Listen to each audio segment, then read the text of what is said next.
আসসালামু আলাইকুম রহমতুল্লাহি ওয়া বারাকাতুহু।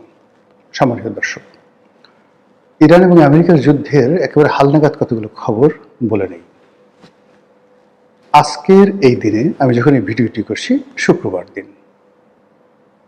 তো এই দিনের খবর হলো যে মার্কিন প্রেসিডেন্ট ডোনাল্ড ট্রাম্প একতরফাভাবে যুদ্ধবিরতি ঘোষণা করছেন যে তিনি আমেরিকার পক্ষ থেকে, ইসরায়েলের পক্ষ থেকে ইরানের তেল ক্ষেত্রগুলোতে আগামী 10 দিন কোনো হামলা হবে না। তেল ক্ষেত্রের বাইরে অন্য যে সকল স্থাপনা রয়েছে সেখানে তারা হামলা চালাবে। এগুলো এক কথা। 2 নম্বর হলো যে এই যে ডোনাল্ড ট্রাম্পের যে খেলাধুলা, সেই খেলাধুলাকে ইরান বিশ্বাস করছে না। তারা বলছে এটা একটা টাউট। অতীতে আমরা যে কয়বারই তাদের সঙ্গে কথাবার্তা বলেছি, চুক্তি করেছি, তারা মানেনি। এমনকি শান্তি আলোচনা চলেছে, নেগোসিয়েশন চলেছে, ঠিক একদিকে আলোচনার টেবিলে আমরা উপস্থিত, সেই সময় ইরানে আক্রমণ করেছে। একবার দুবার নয়, বহুবার। তো কাজেই এবারে যে যুদ্ধ, সেটার একটা পার্মানেন্ট সলিউশন আসতে হবে। এই যুদ্ধ আগামীতে আর হবে না। এবং আমাদের কিছু দাবি দেওয়া আছে, ক্ষয়ক্ষতি হয়েছে, সেই ক্ষয়ক্ষতিগুলো তাদেরকে সামাল দিতে হবে, পূর্ণ করতে হবে। যুদ্ধের আজকের দিন পর্যন্ত তারা বলছে আমাদের অ্যাবাউট $240 বিলিয়ন তারা ক্ষতিপূরণ দাবি করেছে। অন্যদিকে উপর্যুপরি ইরান আক্রমণ চালিয়ে যাচ্ছে ইসরায়েলে, এবং ইসরায়েলের এখন এই যে যুদ্ধের দামামা, এটা ইসরায়েলি জনগণের জন্য অনেকটা স্বাভাবিক হয়ে গেছে। একটা খবর দেখলাম যে ইসরায়েলের বিভিন্ন রেস্টুরেন্টে লোকজন খাওয়া দাওয়া করে, তারা বসে থাকে বিল না দেওয়ার জন্য, যে হঠাৎ করে যদি কোনো ইরানি মিসাইল আসে বা ধরেন কোনো ড্রোন আক্রমণ হয়, সেক্ষেত্রে তারা সেখান থেকে দৌড়ে পালাই যেতে পারবে, বিল দিতে হবে না।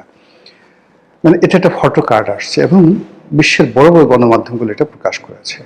তাহলে বোঝার চেষ্টা করুন যে ইসরায়েলের মাটিতে ইরানের যে আক্রমণ, এটা হররোজ কি পরিমাণ হচ্ছে।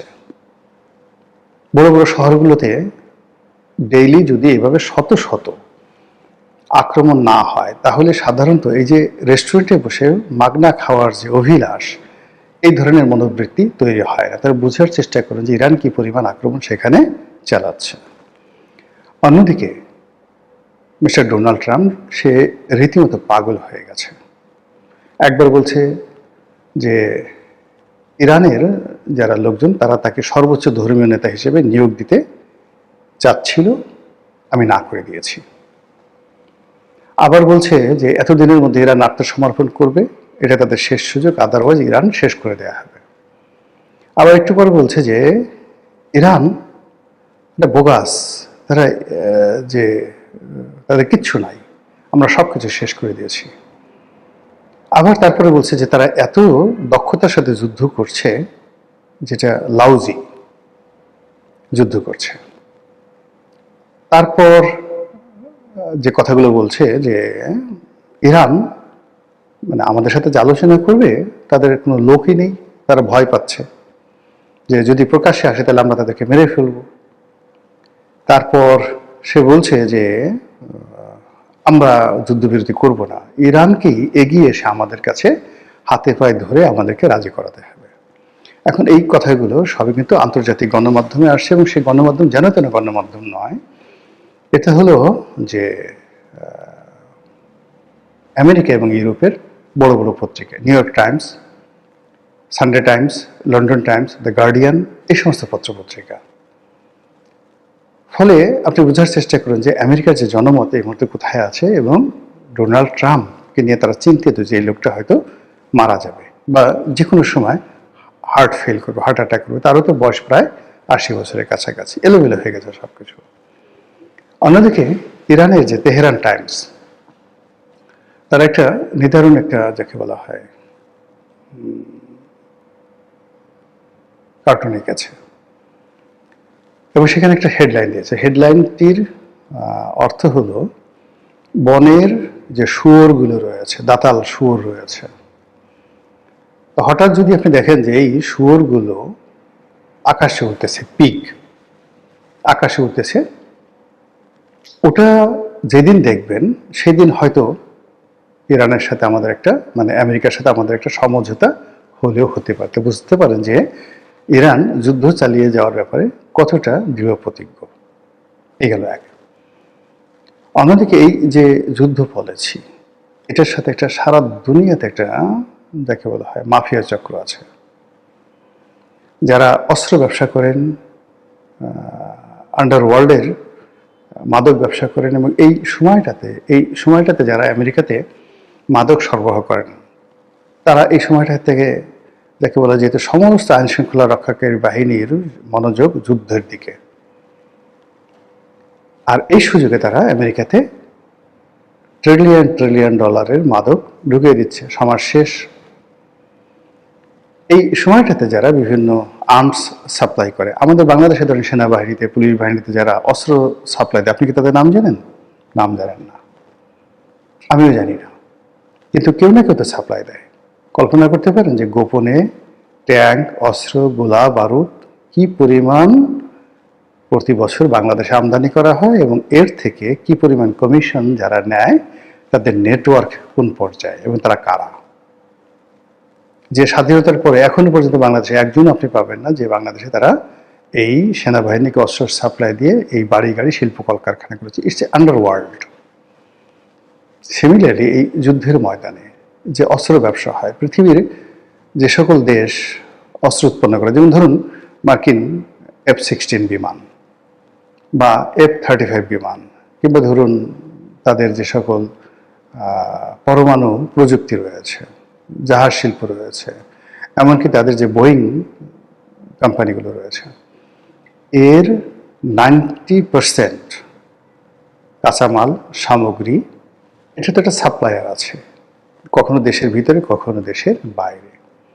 তো এই যে যুদ্ধ সংক্রান্ত এবং অস্ত্র সংক্রান্ত যে ব্যবসা, এটা কনভেনশনালি হয়, কিন্তু এই যুদ্ধের সময় এই ব্যবসাটা কয়েক হাজার গুণ কিংবা কয়েক লাখ গুণ এটা হয়ে যায়।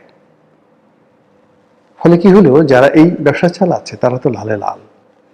তাদের হাতে এত ক্ষমতা যে পুরো সেনাবাহিনীকে তারা কিনে নিতে পারে, তাদের হাতে এত ক্ষমতা, তারা যে কোনো কাজ করতে পারে। ফলে ডোনাল্ড ট্রাম্প চাইলেও তিনি এই যুদ্ধ থেকে বেরোতে পারবেন না, আর ইরানও এই যুদ্ধ থেকে এই মুহূর্তে বের হবে না। এর কারণ হলো, এবং ইসরায়েলও বের হবে না। ইসরায়েল যে অবস্থায় আছে, তার সমস্ত রাজনৈতিক অবস্থা চাপা পড়ে আছে, সব কিছু বাদ দিয়ে মানুষ শুধু নিজেরটা চিন্তা করতেছে, সে আজকের দিনের কথা চিন্তা করছে। এনি ক্রাইসিস, যখন একটা দেশে খুব মারাত্মক ক্রাইসিস হয়, আমজনতার ক্ষতি হয়, সাধারণ জনগণের ক্ষতি হয়, অর্থনীতি ধ্বংসপ্রাপ্ত হয়, কিন্তু সমাজে যারা নেতৃস্থানীয় যারা লোকজন আছে, তাদের মধ্যে যারা ধড়িবাজ, তারা ওই সময়টাতে সবচেয়ে বেশি বেনিফিট হয়।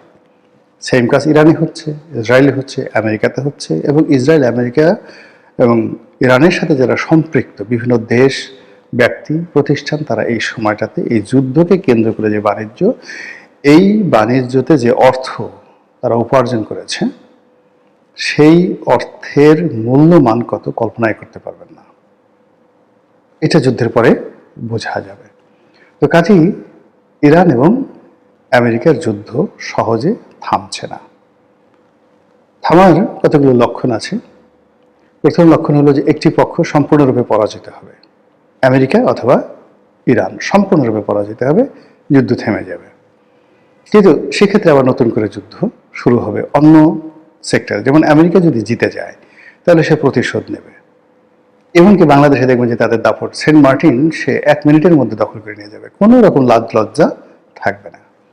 আবার যদি আমেরিকা পরাজিত হয়, বাংলাদেশের যারা লোকজন রয়েছে, ইরানপন্থী লোক, ইসলামপন্থী লোক, জামাতপন্থী লোক বা অন্যান্য যারা আছেন, তারা এই পশ্চিমা সংস্কৃতির যে সমস্ত লোকজন ছিল, তাদের প্রতি যে চড়াও হবেন না, কথা কিন্তু বলা যাচ্ছে না। ফলে অরাজকতা কিন্তু চলতে থাকবে যুদ্ধের জয় পরাজয়ের পরেও, যে পক্ষই হোক না কেন। তাহলে যেটি বললাম যে এক পক্ষের সম্পূর্ণ পরাজয়। দ্বিতীয়ত হলো, উভয় পক্ষ যখন দেখতেছে আর পারছি না, যুদ্ধে উভয়েরই ক্ষয়ক্ষতিটা এমন একটা পর্যায়ে চলে গেছে যেখান থেকে আসলে রিগেইন করা সম্ভব না, চালানো সম্ভব না, তখন তারা সমঝোতে আসে, চুক্তিতে আসে। এছাড়া সাধারণত এটা হয় না। যুদ্ধ মানে যে ইতিহাস রয়েছে, সেই ইতিহাসে এইভাবে হয় না। ফলে ইরান এবং আমেরিকার যুদ্ধ দীর্ঘ মেয়াদে চলবে। কিন্তু এই যে দীর্ঘমেয়াদে সেখানে যুদ্ধ চলবে, তার জন্য আমাদের প্রস্তুতি কি? এখানে একটা কথা বলি যে বাংলাদেশের অর্থনীতি কিন্তু একটা অদ্ভুত অর্থনীতি। সারা পৃথিবী যখন খারাপ যায় আমাদের তখন ভালো যায়, আর সারা পৃথিবী যখন ভালো যায় আমাদের তখন খারাপ যায়। কারণটা কি? কারণটা হলো আমরা যে সকল প্রোডাক্ট তৈরি করি, লো প্রোডাক্ট, মানে ধরুন গার্মেন্টস, খুব কম দামের গার্মেন্টস। এখন ইউরোপ আমেরিকার যারা লোকজন আছে তারা ভালো সময় দামি দামি পোশাক পরবে, তো সেখানে Saint Michael, Marks and Spencer, যারা যারা তো না, যারা অত দামি ব্র্যান্ড না, ধরুন ক্যানালি, ডানহিল, তো গুচি, তারপরে ধরুন অন্যান্য ইল্লি, যে সকল মানে খুব দামি ব্র্যান্ড আছে, তো এই সকল ব্র্যান্ডের কাপড় চোপড় তারা বাদ দিয়ে তখন বাংলাদেশের কম দামের পোশাক, গুলিস্তানের পোশাক পরা শুরু করে দেবে, ফলে আমাদের ইকোনমি দাঁড়িয়ে যায়। এই যুদ্ধের সময় সমস্ত মানুষ পালায়, এখন তাদের ঘর ঝাড়ু দিতে হবে, বাথরুম পরিষ্কার করতে হবে, মানে এই যে কাজগুলো, অড কাজগুলো, এই কাজ করার জন্য লোক লাগবে, বাংলাদেশ থেকে লোক নিতে হবে। আবার যুদ্ধের পরে পুনর্গঠন হবে, দেশগুলো পুনর্গঠন হবে, সেখানে প্রচুর কনস্ট্রাকশন কাজ কারা করবে? বাঙালিরা করবে, ইকোনমি দাঁড়িয়ে যাবে। তো সেই ক্ষেত্রে যেটা দরকার সেটা হলো রাজনৈতিক প্রজ্ঞা, লিডারশিপ কোয়ালিটি। আর এগুলো যদি না থাকে তাহলে কি হচ্ছে, এই যে আমাদের যে চিরাচরিত যে ক্যারেক্টারিস্টিক্স রয়েছে, সেই ক্যারেক্টারিস্টিক্সের যে সুফলগুলো সেগুলো আমরা না পেয়ে বরং আমরা আরও এই যুদ্ধের সাথে নিজেদেরকে জড়িয়ে ফেলে আমরাও সর্বনাশের পথে এগোতে থাকব। আশা করি রাজনৈতিক দলগুলো বা যারা ক্ষমতায় আছেন তারা সতর্ক হবেন, পরিস্থিতি মূল্যায়ন করবেন এবং আমাদের দেশটা যেন টিকে থাকে সেইভাবে ধীর স্থিরভাবে তারা সিদ্ধান্ত গ্রহণ করবেন। আসসালামু আলাইকুম রহমতুল্লাহি ওয়া বারাকাতুহু।